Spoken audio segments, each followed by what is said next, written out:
like Alabama to roll here. Prez, talking about a team that's won 9 of its last 10 overall. 4 of those wins have been against ranked opponents, including Kentucky on the road this past Saturday. That was a game I broke down for everyone here on YouTube on the Power 5, which, of course, you can watch daily here on the WagerTalk YouTube channel. I said to take the points with the Crimson Tide.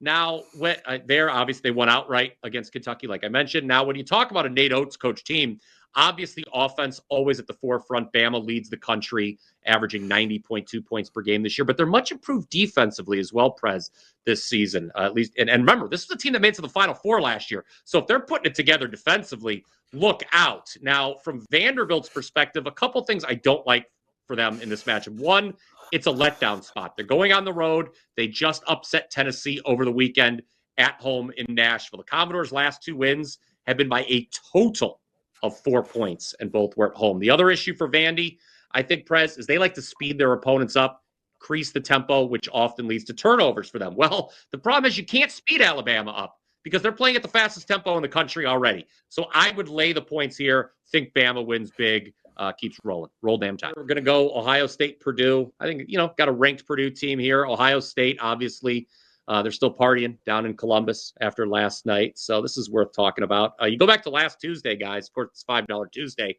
here at WagerTalk.com.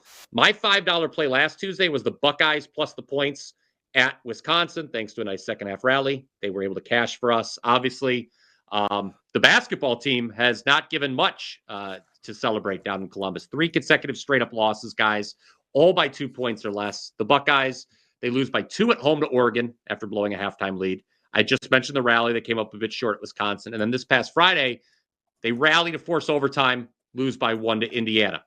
Team is 0-4 against the number. Last 4 is a favorite, Prez, but the last 2 times Ohio State's been a dog. They have covered.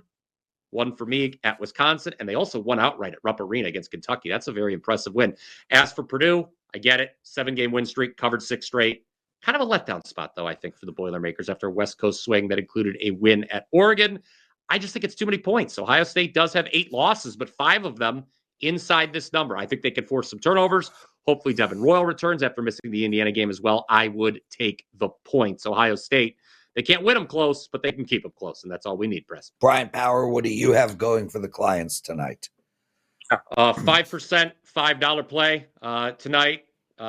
College hoops. It was this past Saturday. We nailed our first 5% college hoops play of the season. It was West Virginia plus 6.5. I told people, look out, they might shock the world. They beat number 2 Iowa State outright in that game. 2 for 2 in 2025 so far, present 5% plays. We had Ohio State over Oregon as well in the Rose Bowl. It doesn't get much easier than that. 34-18 all sports run, 7-2 overall the last 3 days. Thank you so much, everybody.